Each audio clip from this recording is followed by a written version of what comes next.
পাকিস্তানের পাঞ্জাবে ভয়াবহ বন্যা ও নদী ভাঙনে প্রাণহানি বেড়ে দাঁড়িয়েছে ২৫ জনে।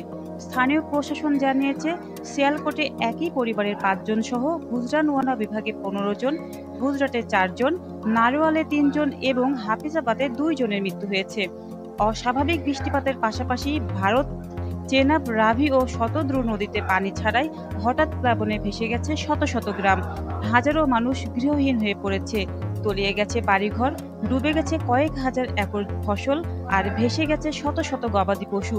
চেনাব ও রাভি নদীর পানি প্রবাহ বিপদসীমা ছাড়িয়েছে। লাহোর কমিশনার জানিয়েছেন, শীর্ষ প্রবাহ ইতোমধ্যে পেরিয়ে গেছে, তবে পানি নামতে শুরু করেছে ধীর গতিতে। শতদ্রু নদীতে বন্যা পরিস্থিতি আরও ভয়াবহ। তিস্তানে ৬টি বাঁধ ভেঙে অন্তত ৩ শতাধিক গ্রাম প্লাবিত হয়েছে। ক্ষতিগ্রস্ত হয়েছে ৭,০০০ একর জমির ফসল। বাহওয়ালনগরে বন্যা সবচেয়ে ভয়াবহ রূপ নিয়েছে। এখন পর্যন্ত ১০০-র বেশি গ্রাম প্লাবিত হয়েছে। ক্ষতিগ্রস্ত প্রায় ১.৫ লাখ মানুষ।